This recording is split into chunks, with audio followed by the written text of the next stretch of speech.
السلام علیکم ورحمۃ اللہ وبرکاتہ۔ الحمد للہ رب العالمین والعاقبۃ للمتقین والصلاة والسلام علی سید الانبیاء والمرسلین نبینا محمد وعلی آلہ وصحبہ اجمعین، اما بعد فاعوذ باللہ من الشیطان الرجیم، بسم اللہ الرحمن الرحیم۔ وَأَمَّا مَنْ خَافَ مَقَامَ رَبِّهِ وَنَهَى النَّفْسَ عَنِ الْهَوَىٰ فَإِنَّ الْجَنَّةَ هِيَ الْمَأْوَىٰ۔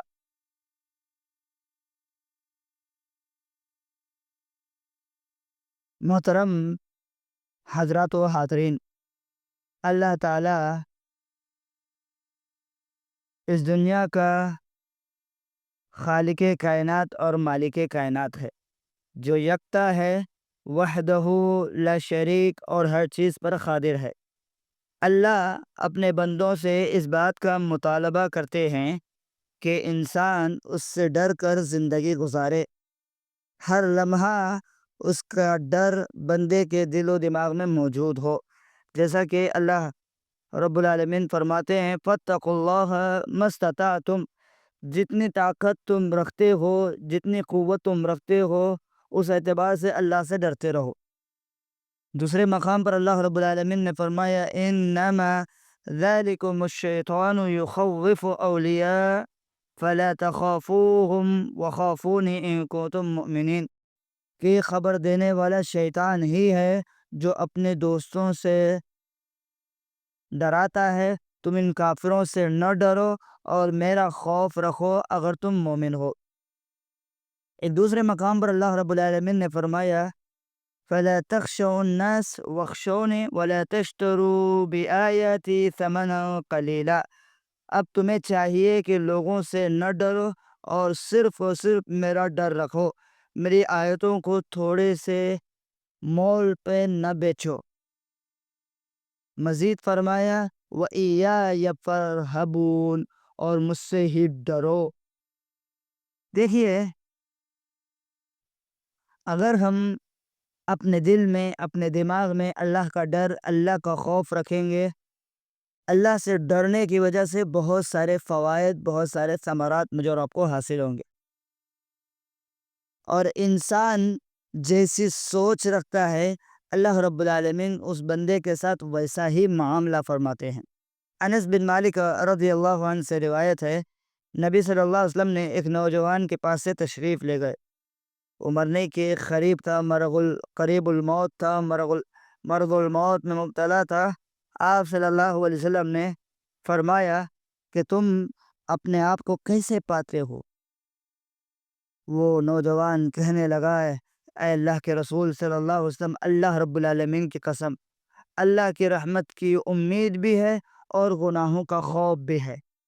اللہ کے رسول صلی اللہ علیہ وسلم نے اس موقع پر فرمایا کہ جب مومن کے دل میں دونوں باتیں جمع ہو جاتی ہے، یعنی اللہ رب العالمین سے امید بھی رکھتا ہے اور اس کا ڈر بھی رکھتا ہے، تو اللہ رب العالمین ایسے بندے کو امان دیتے ہیں۔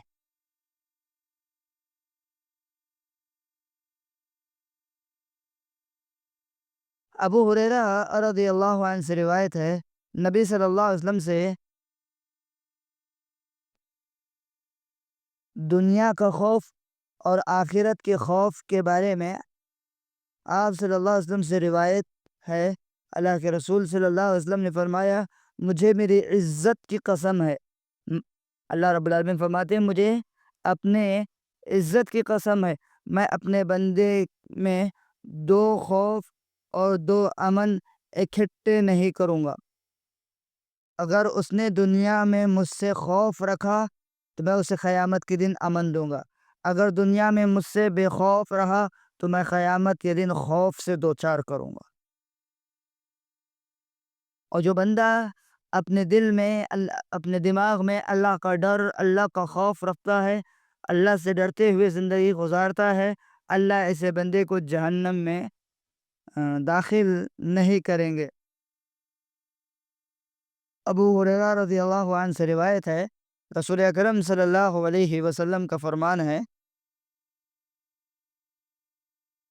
کہ لا یلج النار رجل بکا من خشیت اللہ حتی یعود اللبن فی الزرع ولا یجتمع غبار فی سبیل اللہ ودخان جہنم. اللہ سے ڈرتے ہوئے رونے والا جہنم میں داخل نہیں ہوگا یہاں تک کہ دودھ تھن میں واپس لوٹ جائے. یہ محال ہے. اور جو جہاد کا غبار اور جہنم کا دھواں ایک ساتھ جمع نہیں ہوں گے.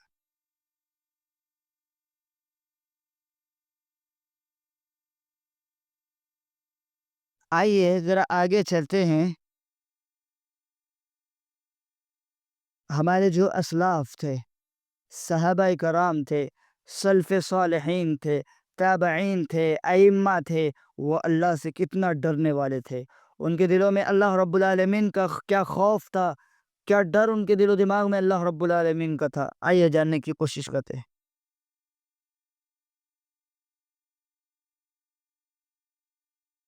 حضرت عبداللہ بن عمرو بن عاص رضی اللہ عنہ بیان فرماتے ہیں کہ نبی اکرم صلی اللہ علیہ وسلم نے قرآن مجید میں سے ابراہیم علیہ السلام کے اس قول کے مطابق جو آیت کریمہ ہے اسے تلاوت کی.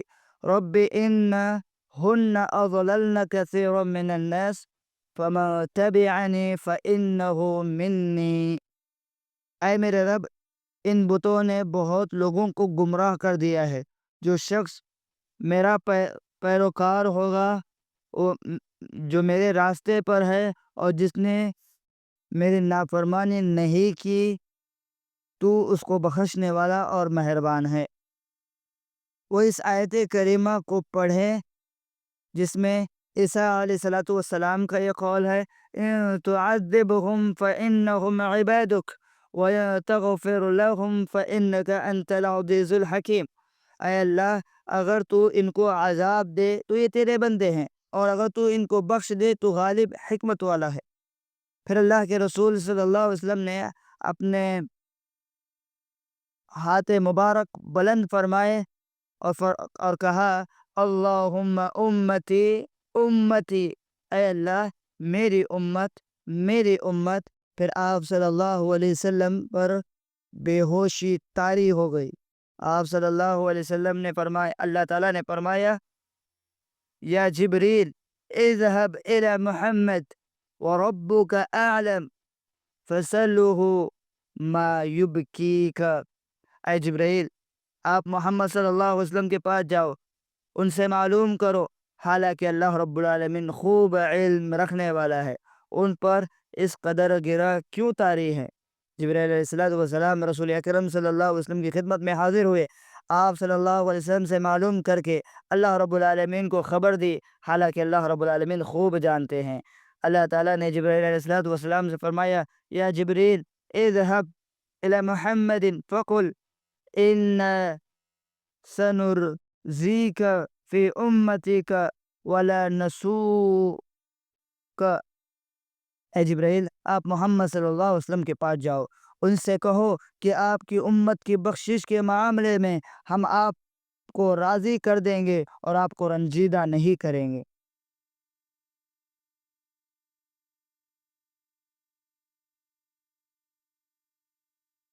پہلی امتوں میں اللہ سے ڈرنے والے لوگوں کا بہت تذکرہ ہے.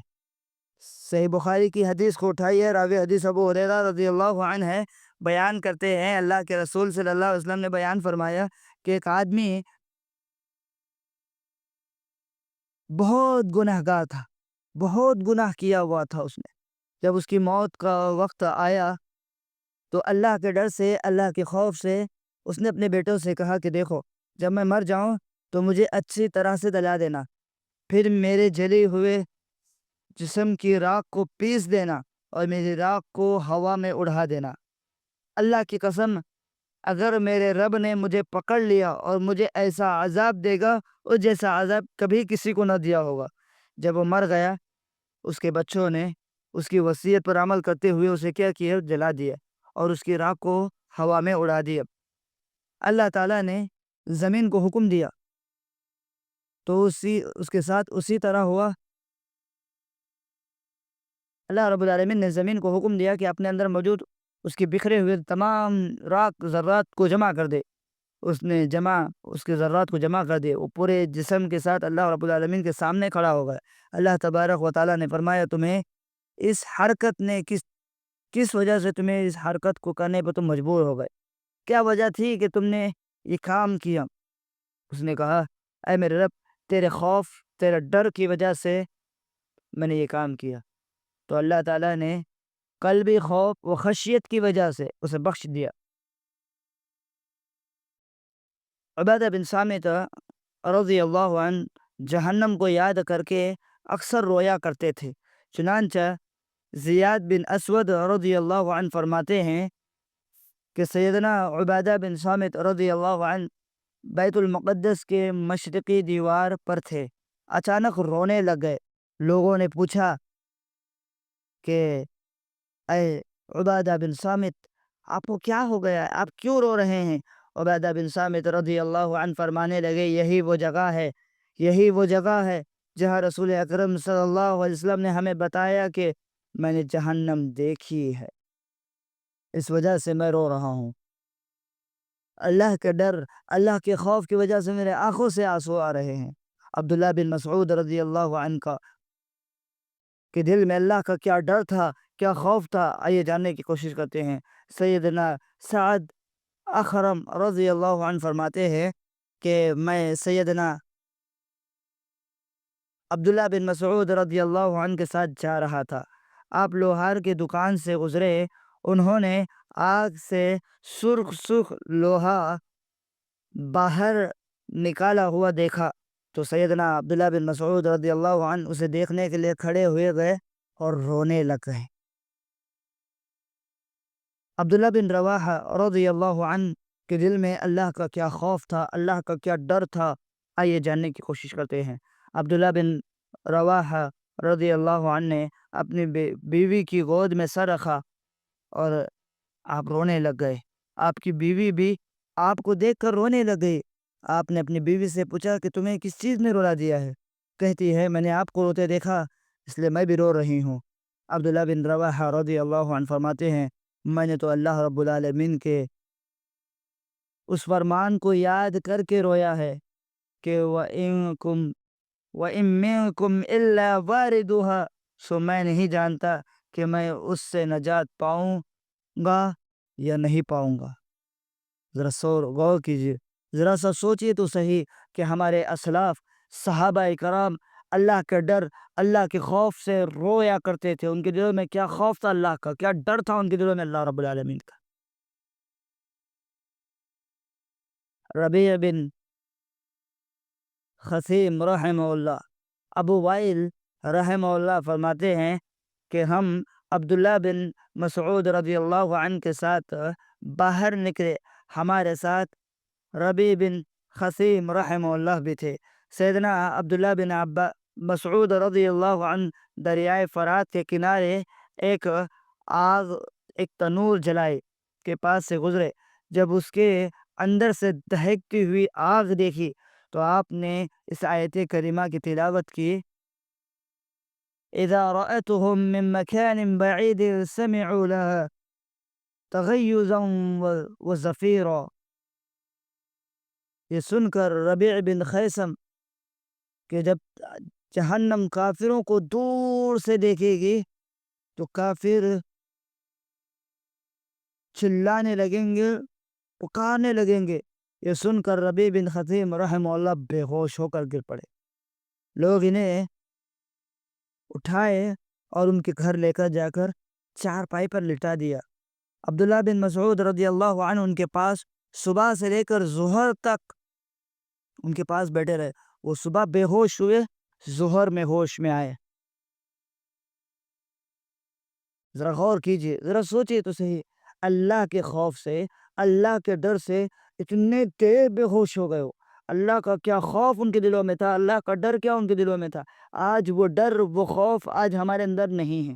آج ہمارے اندر اللہ رب العالمین کے خوف اور ڈر کی کمی ہے. بدیل بن میسرہ رحمہ اللہ، ابو مشعر رحمہ اللہ فرماتے ہیں کہ میں نے عون بن عبداللہ کو ابو حازم کی مجلس میں دیکھا آپ رو رہے تھے اور آنسو اپنے چہرے پر مل رہے تھے اور ساتھ میں فرما رہے تھے، مجھے پتا چلا ہے کہ اللہ کے ڈر سے بہنے والے آنسو جس جس جگہ پر لگیں گے اسے آگ نہیں چھوئے گی۔ اللہ اکبر! کیا دلوں میں ان کے ڈر تھا، کیا خوف ان کے دلوں کے اندر تھا۔ یزید بن ہارون رحمہ اللہ، حسن بن عرفہ رحمہ اللہ کہتے ہیں کہ میں نے یزید بن ہارون کو دیکھا کہ لوگوں میں سے ان کی آنکھیں سب سے خوبصورت تھی۔ ایک زمانے کے بعد دیکھا کہ ان کی ایک آنکھ تھی، ایک ختم ہو چکی تھی، یعنی ایک آنکھ سے وہ دیکھ سکتے تھے، دوسری آنکھ اندھی ہو چکی تھی۔ پھر کچھ زمانے کے بعد دیکھا تو دونوں آنکھیں ختم ہو چکی تھی، دونوں آنکھوں سے وہ آپ اندھے ہو چکے تھے۔ میں نے پوچھا، اے ابو خالد، تمہاری خوبصورت آنکھوں کو کیا ہوا؟ کہنے لگے، اللہ کے ڈر، اللہ کے خوف سے کی وجہ سے میرے آنکھیں چلی گئی۔ اللہ اکبر! سوچیے تو صحیح، غور تو کیجیے، ہمارے اسلاف، صحابہ کرام، سلف صالحین اللہ رب العالمین سے اتنا ڈرتے تھے، اتنا خوف کھاتے تھے۔ مجھے اور آپ کو بھی چاہیے کہ ہم اپنے دلوں میں اللہ رب العالمین کا ویسا ہی خوف اپنے دلوں میں پیدا کریں۔ عبداللہ بن مرزوق رحمہ اللہ ایک دن مہدی کے ساتھ لہو و لعب کے محفل میں اس قدر ڈوب گئے کہ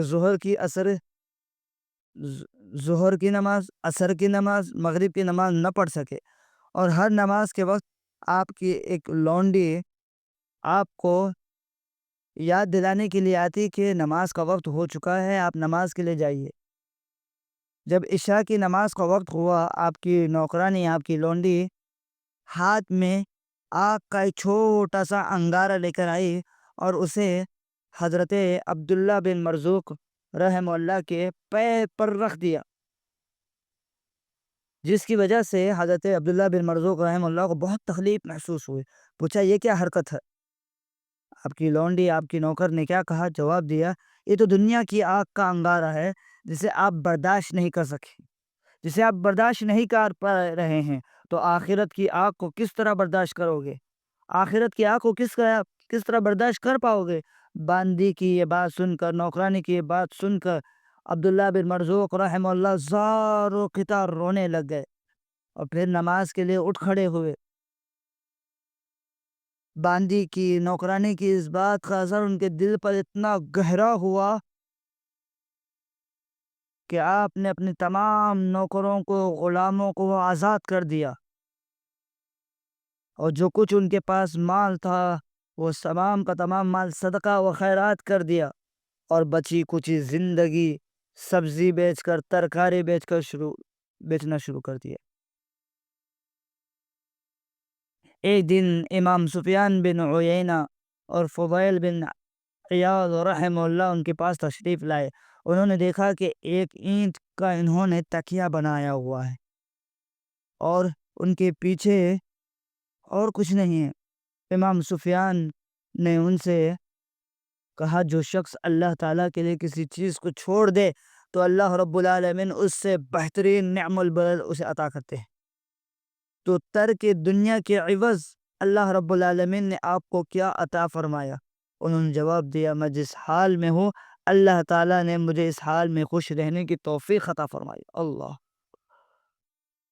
امام فضیل بن عیاض رحمہ اللہ اللہ سے بہت ڈرنے والے تھے، اللہ سے بہت ڈرنے والے تھے۔ سیدنا فضیل بن عیاض اور رحمہ اللہ کے ایک پڑوسی کا بیان ہے کہ آپ اس قدر ماہر ڈاکو تھے۔ کون؟ فضیل بن عیاض ایک بڑے ماہر ڈاکو تھے، ڈاکہ زنی کیا کرتے تھے۔ ایک رات ڈاکہ زنی کے ارادے سے نکلے اور دیکھا کہ قافلہ ان کے قریب پہنچ گیا، اور قافلے والے ایک دوسرے سے کہہ رہے، جلدی سے اس بستی سے نکل جاؤ، کیونکہ یہاں فضیل نامی ایک شخص ہے جو قافلے کو لوٹ لیتا ہے۔ فضیل نے یہ بات سنی تو کانپنے لگے اور کہنے لگے، لوگوں، میں ہی فضیل ہوں، جاؤ، چلے جاؤ، اللہ کی قسم میں آئندہ مقدور ہر کوشش کروں گا کہ اللہ کہ نافرمانی نہ کروں، اور اس طرح فضیل نے اپنی سابقہ زندگی سے توبہ کر لی۔ دوسری روایت میں ہے فضیل نے قافلے والے ان سب لوگوں کو اپنے یہاں مہمان کے طور پر ٹھہرایا اور کہا تم فضیل سے محفوظ ہو۔ پھر ان کے لیے کھانا پینے کا انتظام کیا، باہر نکل گئے۔ جب واپس آئے تو انہوں نے ایک شخص کو جو قرآن مجید کی تلاوت کر رہا تھا اس آیت کریمہ کو پڑھتے ہوئے سنا، الم یأتن الذین آمنوا ان تخشع قلوبهم لذکر اللہ، کیا اب بھی مومنوں کے لیے وہ وقت نہیں آیا کہ اللہ کے ڈر سے ان کے دل نرم پڑ جائے، اللہ کے ڈر سے ان کے دل لرز اٹھے۔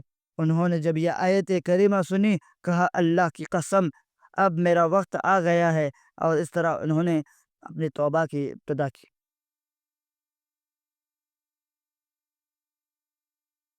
کچھ لوگوں نے ایک بے حد حسین و جمیل عورت سے کہا اگر تم امام ربیع بن خثیم کو اپنے حسن کے جال میں پھنسا کر گمراہ کر دو تو ہم تمہیں 1000 درہم انعام دیں گے۔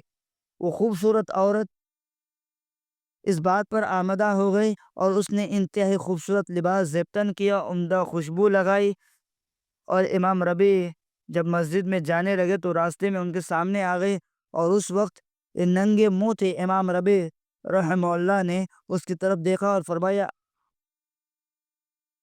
کہ تجھے بخار آ جائے، تیرے رنگ کو بدل دے، پھر تیرا کیا حال ہوگا؟ اگر تیرے پاس ملک الموت آ جائے، وہ تیری شہرک کاٹ دے، پھر تیرا کیا ہوگا؟ اگر منکر نکیر تجھ سے پوچھے کہ تو نے یہ کیا کیا تو تو کیا جواب دے گی؟ ربیع رضی اللہ عنہ نے ابھی اتنی ہی بات کہی تھی کہ اس عورت نے چیخنا شروع کر دیا، چلانا شروع کر دیا، رونا شروع کر دیا اور بے ہوش ہو۔ اور جب ہوش میں آئی تو اس نے سچی اور پکی توبہ کی اور آئندہ زندگی اپنے رب کی عبادت میں گزر بسر کرنا شروع کر دی، حتیٰ کہ جس دن اس کا انتقال ہوا تو اس کے جسم اس طرح تھا جیسے کسی درخت کا جلا ہوا تنا۔ آخر میں اللہ رب العالمین سے دعا ہے اللہ تبارک و تعالیٰ مجھے اور آپ کو